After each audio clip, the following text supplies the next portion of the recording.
Hello, welcome. So every year the book social media site Goodreads does its Choice Awards, which is essentially a popularity contest of around 15 different genres, types of books, formats, etc.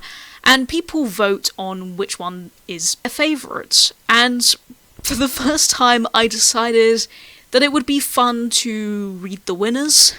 I don't necessarily know if that was the case, just looking at the results all laid out in front of me. But anyway, I have about 14 books to talk about here, and I would therefore recommend getting a snack or a drink and just sitting back and relaxing as I yap about books. I will mention before we get into the reviews that there were 2 books that were parts of a series, and instead of reading those books, I decided to read whatever came second, because one of the books in question would have involved me reading 2,000 pages of a series that I don't even think I'm gonna like, and just for my sanity, I decided against doing that. But we'll get to more about that in just a bit. So I'm gonna go in order now of genres, and we will first start with general fiction, and the book that won this category is The Wedding People by Alison Espach. I think that's how you pronounce it. I mean, I'm not entirely sure. And this is about a woman, Phoebe, who is not in the prime of her life, we shall say. That is putting it very, very lightly. Her husband has just left her with this other woman, and she's just feeling very, very disillusioned with life. So she decides to book herself a room in this 5-star hotel where she intends on offing herself, essentially. But to throw a spanner in the works, Lila is a woman who's getting married, and the entire hotel is booked up with her wedding party. And Phoebe rather bluntly says what she plans on doing, and Lila is very much like, no, you're not going to ruin my wedding week like that.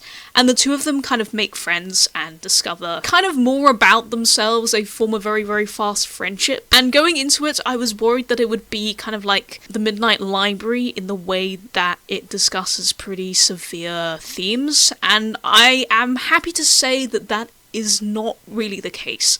I think maybe some people might feel rubbed up the wrong way by this book, but personally, I didn't, in the way that I felt The Midnight Library very much says, well, if you just believe, then your depression will just walk out the window. I think this one is very much a case of she doesn't really want to...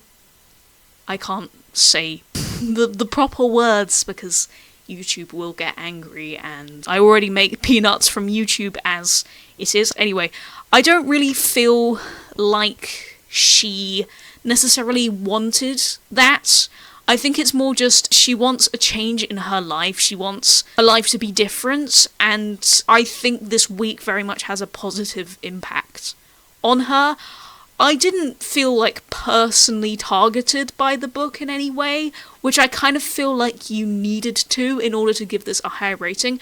I'm sure there would have been things that I would have tabbed had I had a physical copy, but as it stands, this book gets kind of like a high 3 from me. I'm going to say like at 3.5, 3.75. It just narrowly misses getting a 4, because I do think it's good, I just don't think it's going to have a lasting impression on me. I can see why people like it, the amount of praise it's been getting, I think maybe is a little bit too much, but at the same time, I think this is quite a good read if you can handle the subject matter, and you're not in a space where you really just want to read about a character that is just like in the throes of their depression and don't kind of get better. You know, I think you can kind of work out what I'm trying to say here. It's good, but I don't think it's great, you know? Next up, we have The Women by Kristen Hanna, which is the winner for historical fiction. Now, I feel like I'm going to be dragged through the mud just a bit for my opinion on this. I mean, probably a bit more than a bit, because I was not too keen on this book, and I know this is a popular author. She wrote The Nightingale, which is a very famous historical fiction book. This one is set during the Vietnam War, and we follow a 20-year-old woman called Frankie who goes off to be a nurse there. I think this book's biggest strength is the way that it portrays the life after the war, because it's kind of like half the book, actually. Because you do feel so frustrated for the main character, because the amount of gaslighting she receives, you know, people saying, oh, there weren't any women in Vietnam, when that is clearly not the case, very much plays into her downward spiral, because obviously if you've been to war, you're going to have PTSD. But it's the fact that nobody believes she has the PTSD that just makes everything even worse. And it's very frustrating seeing her try and get help and then not being able to get help. But that's where my praise for this book kind of ends. Okay, first let's talk about the writing. Now, I don't think Kristen Hanna is a particularly strong writer. And instead of giving us, you know, meaningful description, she instead just uses some really long words. Like, you could describe The Wedding People's writing style as simple, but it's simple and effective and witty.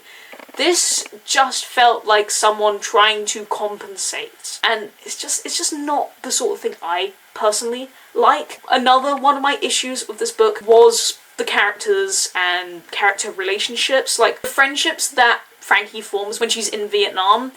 Fine, I guess. Like, I don't really know who these women are. That's a huge problem when, obviously, I mean, there is plot, but it's very character driven, or, you know, you'd expect it to be, because we are following the women. I again think that's a bit deceptive, because you literally only have one woman's POV.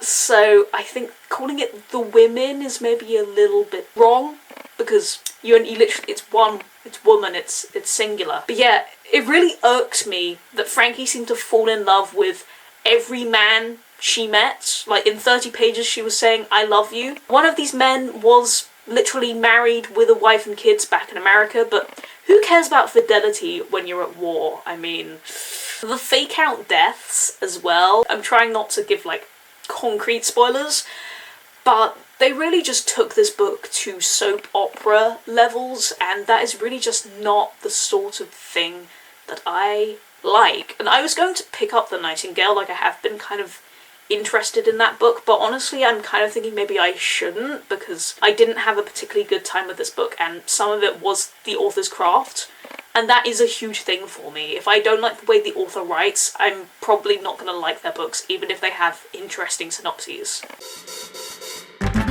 So next we have The God of the Woods by Liz Moore.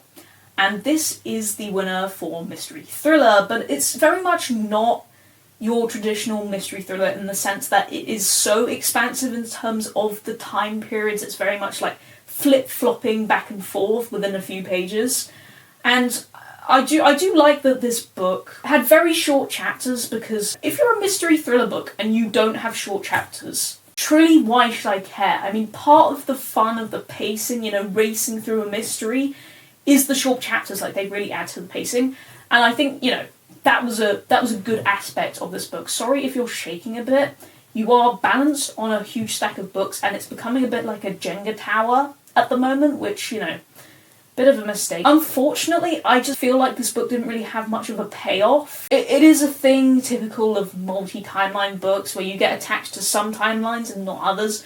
And this started off really, really well. I really liked the first kind of 50%. But after that, I just kind of felt like it dragged. Like, this book is over 400 pages, and it really didn't need to do that. Like, you could have condensed it quite a bit. I kind of feel like the reveal, what happened, just wasn't very interesting. I got to the end and I thought, okay, well, what's the point now? And that's not what I want from a good mystery book. So I gave this like a 2.75. I guess it's like a 3 because I was really enjoying it until the end, but that does feel a bit generous. I guess I'm being generous. I don't know, because I think the writing was really good. Like, a lot of thriller books don't have the best writing because they are designed for people to just fly through really fast, but I actually think this book was really well written, to the point where I was almost considering, you know, tabbing things. But then by the end I realised I'm probably going to give this book away because I didn't love it. And obviously if you have tabs in books, you can't then pass them on. Although I did actually do that once, but that was through a free little library, so it's a bit different. Wish it was better, because I really did think that this would be like at least a 4-star, because I have heard good things about it, and these were good things from people whose opinions and books I tend to trust. So yeah, that was a bit disappointing, but it did have potential. Okay, so next for romance and for the audiobook category, we have Funny Story by Emily Henry. Now, if you're a regular on the channel, you would have heard me speak about this 10 million times. Essentially, I do not like romance books. I really just am a hater for some reason.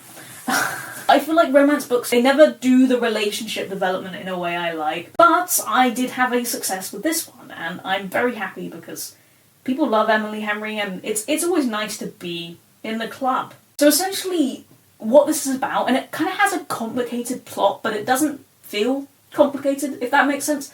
So we have Daphne, and she's engaged to this guy, Peter, and then Peter decides, actually, I'm going to break it off with you and go and be with my childhood best friend, Petra. And Petra is dating this guy, Miles, and both of these relationships end, and Daphne decides to move in with Miles, the ex of her ex's new person, and they move in together, and that's who the romance is between. I wouldn't say this is a fake dating book, even though I think people do pitch it as such, because it's very much like, oh, let's pretend to be dating because they get an invite to Petra and Peter's wedding, and they're just like, oh, let's get back at them this way. That's about as far as the fake dating goes. This book's main strength is the way it talks about relationships and relationships ending and what you do to yourself when you're in a relationship with someone else, because you do kind of change yourself. You know, the flaws in being in a relationship with someone, just in general. I found that commentary really interesting, and I think that did contribute to why I like this, because I don't necessarily think that I like this for the romance. I think I just like this because of what it said about relationships. So next is the romantasy category, which has literally only been in 2 Goodreads Choice Awards and very much is reflecting publishing trends at the moment. Essentially, if you don't know, it's just an amalgamation of romance and fantasy books. The real winner of this is Sarah J. Maas. Is it like House of Storm and Shadow? I've given up memorising the titles because they really just go in one ear and out the others. But since I haven't read the other 2 books and each one is 800 pages, I just thought, you know, I would exercise some self-care and read the book that came second, which thankfully, although it's part of the series, I have actually read the first book. And that is Apprentice to the Villain by Hannah Nicole Mehra. Yes, I know this didn't win, but I mean, this one was kind of fun. You know, this is not the sort of thing that I tend to read a huge amount of, because if I don't like romance, I'm probably not going to like romantasy. But in this one, we are following Evie, who decides to become an employee of the villain. And you can work out what's going to happen. You know, she's going to fall in love with the villain. And I did quite enjoy the first book. I read it when I was ill. What did I even have? It was a cold, but whenever I get ill, I just pretend I'm dying. This very much is good if you are losing your mind and you can't really concentrate. The second book is not as good as the first. I don't really remember anything about it, and I think I only read it like 2 months ago. I think I read it at the end of 2024, and I really just remember nothing. There was plot going on, but it wasn't really the kind of fun plot of the first book, because everything's becoming a bit more serious and a bit more wide scale. I like books that explore morality, and like, this definitely is not that, in a sense. But yeah, I really don't have a lot to say about this, because I really don't remember very much. So it gets like a 3. I don't think I will continue on in the series. Next is the fantasy category, and I read, or rather attempted to read The Familiar, which again, not the one that won. It is in fact the second House in the Cerulean Sea book by T.J. Klune. I can't remember the title, and I kind of can't be bothered to butcher it. Is it like Somewhere Beyond the Sea or something? I don't even know. Anyway, I was a bit disappointed with the fantasy category, or at least what won, because there were many other books that I would have rather read above this one, and like, once again, it is the second place, but I really don't like this book. I really just struggled to get into it. I kind of feel like this is only popular because it was written by Leigh Bardugo, and that is such a harsh take, but that's what I think. I don't even think I managed like 100 pages of this. I was just really struggling, and you know, it didn't even win, so I just thought, you know what, I will give up on it, and we can move on to a different category. Okay, next is The Ministry of Time by, who's it by?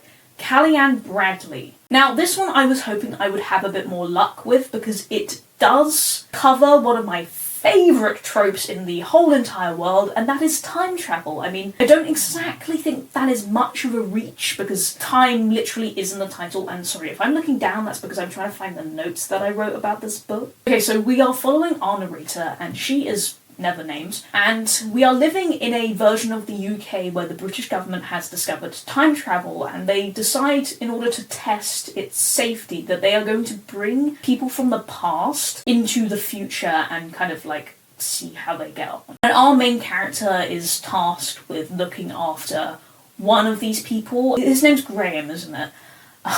It's been a while again. And he is from the 1800s. He's from a doomed expedition. The circumstances surrounding his death are not pleasant at all. I wouldn't like to be in that situation. Let me just tell you. But yeah, they pick people that are going to die anyway, so it's not weird for history, even though it's still a bit timey-wimey. I mean, a lot of these time travel books, they have lots of paradoxes in them, and, you know, they wouldn't be accurate in terms of physics, but I'm not going to go into a lesson about wormholes. I'm struggling to talk about this a bit. I think it's interesting. I'm not going to, like, say that this is the best book ever, because we'll get into my main criticisms in just a second. It's a very interesting premise, and I do like books that cross over lots of different genres, as this one does, but, I mean, one of those genres was romance, and I think that we need to have a discussion whether it's ethical to write explicit scenes about a person that did really live that couldn't consent to that betrayal. I mean, the author does portray him in a positive light, but still, I don't think I would be very comfortable with someone writing that sort of thing about me. I mean, I really wouldn't feel comfortable.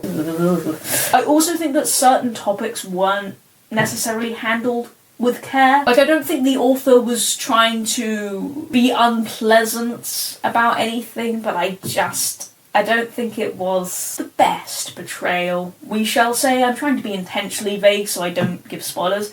I think fans of the BBC series Ghosts would quite like that, because that is a lot about different people from history interacting with the modern world, and I just kind of feel that sort of quirkiness would appeal to fans of that. I also like the writing. I think that was good. I think the portrayal of British Cambodian identity was done great, because the main character can pass for white, even though, like, her heritage is not like white British heritage, because it's not necessarily something that is talked about in a lot of books, and I think that was good, because obviously that reflects the author's heritage, and it's nice for people to see themselves represented in literature, and we still have quite a fair way to go in terms of that. Yeah, so I did like this book. I just think that it wasn't as good as it could have been, you know? While I liked it when I was reading it, when I wasn't reading it, I didn't really have any desire to go back to it, but yeah.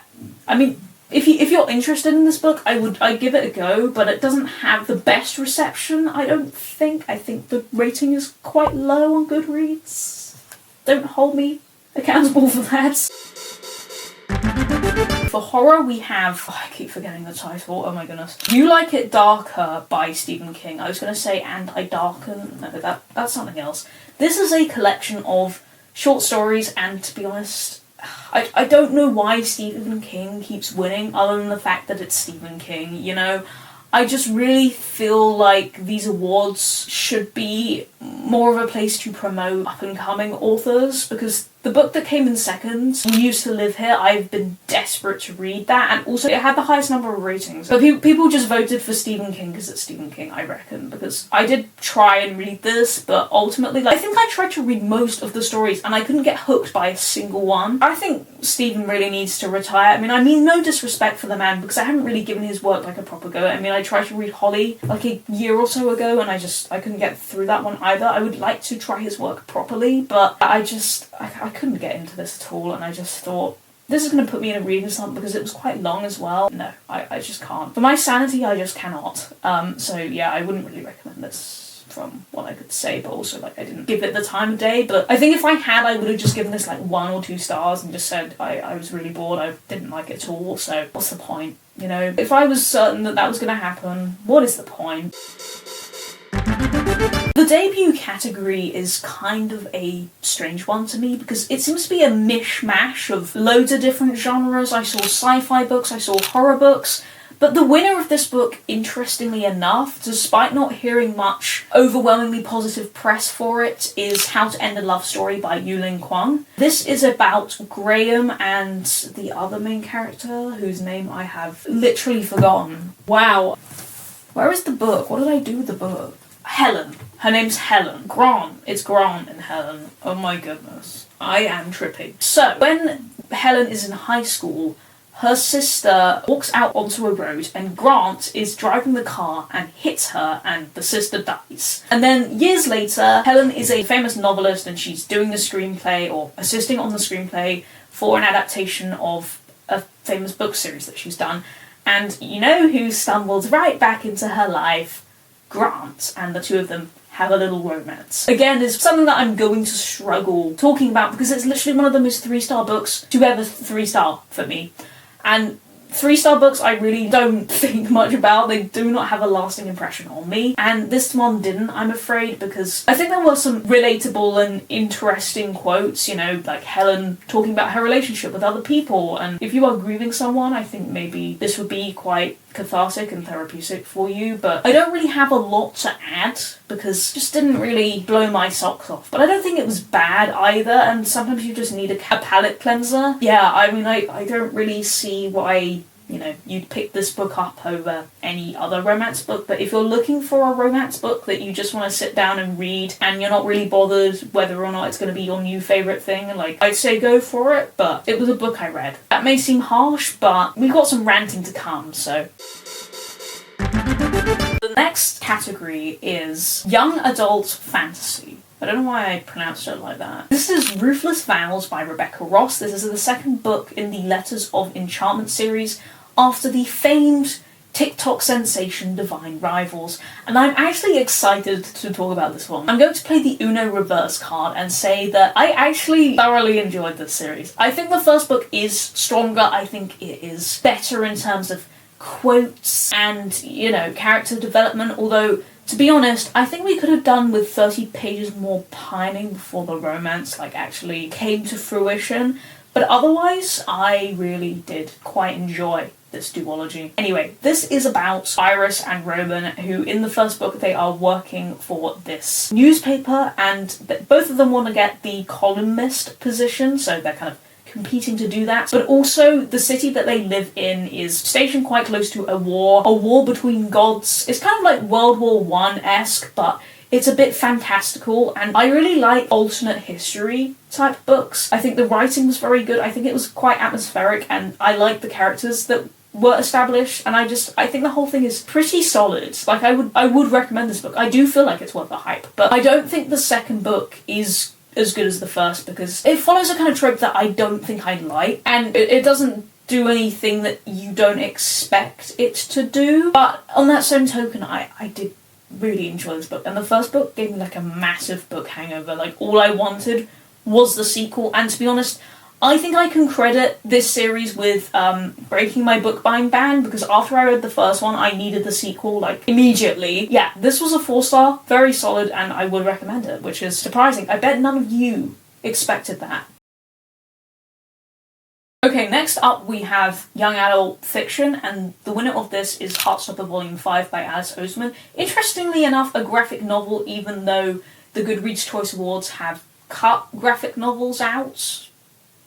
This is... how do I summarise this? Because this is the 5th volume, and I read, all of it. Essentially, we're following Nick and Charlie that become friends, then, more happens between them. We're following them throughout their school life, making friends, all of that kind of thing, university. That's what this one is about, because Nick and Charlie are 1 year apart, and so one of them's going to go off to university while the other one just stays behind in their hometown, and they're kind of thinking about, what is this going to do to our relationship? Again, this is another outlier because you wouldn't expect me to enjoy this series, but I think I just really like the way it tackles a lot of important topics and themes in a way that I don't think feels preachy at all. I think it's just, it's done in a good way, and I like how British it is. It was very much relatable to my experience going to school in Britain. Yeah, this was 4 stars. I don't think it was as good as some of the other volumes, but it was solid still.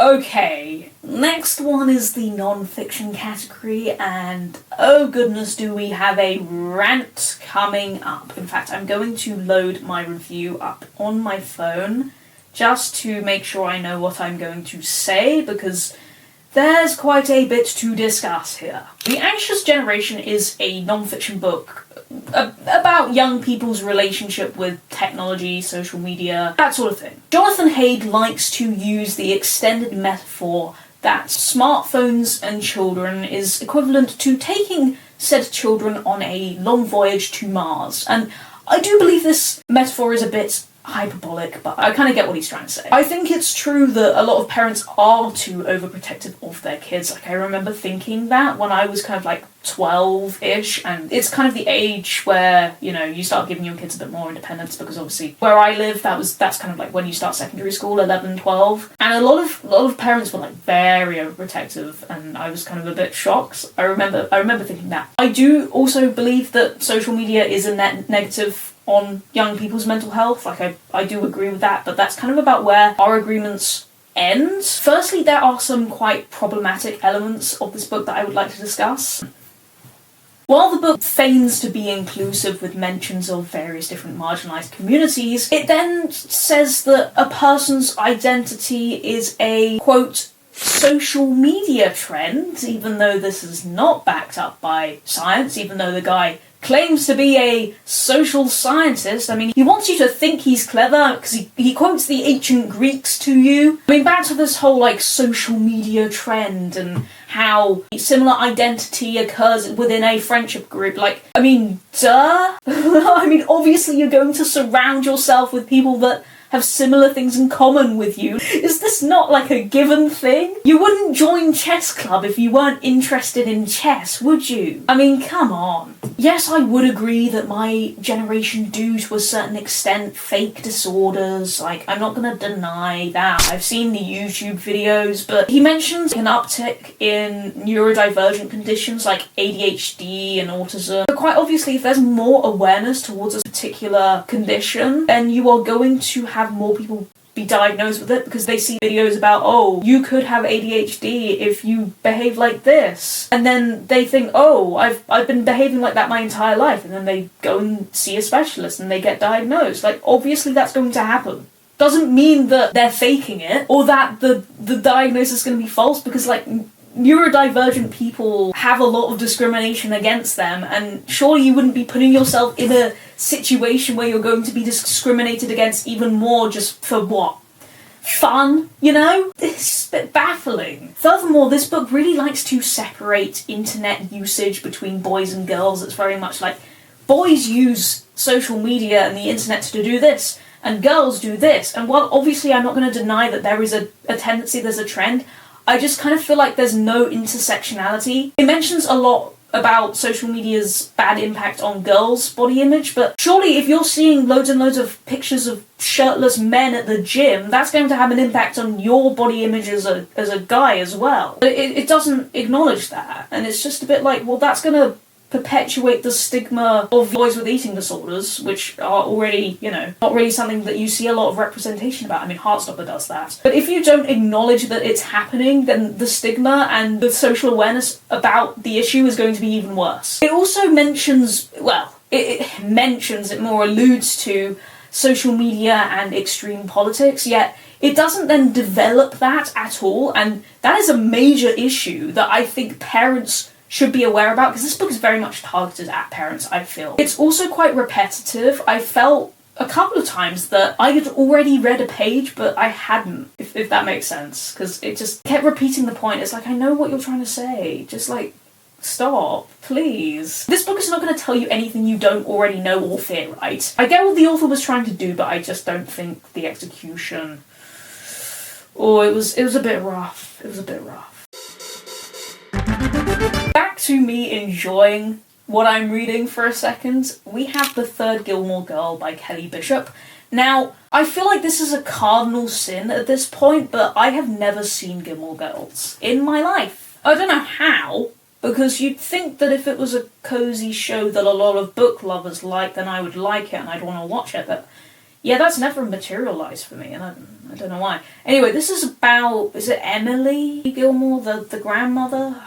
I don't know. Anyway, this is Kelly Bishop's memoir, who is an actor. She started in, like, theatre, I believe. She did start in theatre because I read the book. I'm talking about this in such a weird way. Fundamentally, I thought this was very interesting. You won't know, but I spent my childhood, like, doing acting classes. I would go every Saturday to the local theatre acting class, and I would do acting, and I've done, like, quite a few community productions and things at this point. Anyway, I like theatre, I like acting. So this was interesting because it was very much like about her experience, you know, trying to get roles, not being able to get roles, then getting roles. But the actual storytelling of this book and the way that Kelly Bishop came across as a person, I really warmed to her way of storytelling. I don't know if she wrote this entirely herself or whether, like, someone else helped her, like a ghostwriter, but I listened to the audiobook and I thought it was very compelling. Like, I really wanted to know what was going to happen next. It was a real story, even though obviously it's her life, it's factual. Even as someone who hasn't seen Gilmore Girls, that section is actually quite small. It's just more about her life in the performing arts and kind of like a love letter to that. I mean, I don't really rate memoirs, but I did like this. I think I would give this a 4. I was engaged, and I didn't necessarily think I would be, so that was a very nice surprise. Finally, we have history and biography, and the winner of that was The Bookshop, A History of the American Bookstore by Evan Friss. And it's kind of what it says on the tin. It is a history of the American bookshop. Unfortunately, we're back to a sort of rant. While this book is a 5-star concept in theory, I always want to know about stuff in bookshops, because I do frequent a lot of them. I just feel like this one failed to be that interesting. There were interesting points and tangents, but I ultimately feel like it needed to be a bit more concise. It very much flip-flops about, and I think that it missed context. I think it needed more context about, you know, book binding. Hang on. I do have a list of questions that I wish it had answered. I would have loved a section dedicated towards the evolution of books themselves, you know, the different formats and binding styles, and also reading tastes. Why bookshops exploded in the way they did, and maybe even like a day in the life of a bookseller. What does that actually look like, and maybe how that's changed and evolved over time. It did kind of touch on that maybe a little bit, but it's, again, very surface level, and it's kind of a bit more anecdotal of various different bookshops across the US. It talks about Amazon, which I already knew because BBC did a panorama documentary about that a few years ago. I think this could be like a nice present for the book lover in your life, but I was expecting a bit more. I was expecting something that would interest me a bit more, because when we were getting into like the real history of the very early US, when we were talking about Benjamin Franklin and like how books were getting exported because printing presses weren't really established at that time. That was interesting, but then it just got a bit too sort of tangenty, and that just wasn't what I think I really needed from it. Well, that is the end of this video. We have covered all of the books in my journal that I have read for this video. It was like a month and a half, maybe even 2 months of reading. I mean, mostly a month and a bit, because I read pretty much all of these books in January. That was basically all of my reading. I'm not going to say it's a success. There were some successes, a lot of quite average ratings, which I kind of expected, to be fair. Like, a lot of popular books I either have very strong opinions about, normally negatively, or I just kind of think they're about average, and that is mostly what happened. We didn't have any 5 stars, but I know I'm extremely picky. I don't know what the takeaway is. Should I do this again next year? My head is telling me no, but I feel like it's just quite an interesting experiment. So, I don't know. We shall see. Anyway, I hope you have enjoyed this video. Let me know what you thought about these books, because obviously this is just my opinion. Do not take my opinion as gospel. Please do not, because like a lot of things I say, you just should take it with a pinch of salt. Anyway, thank you very much for watching, and I hope I will see you in my next video. Goodbye.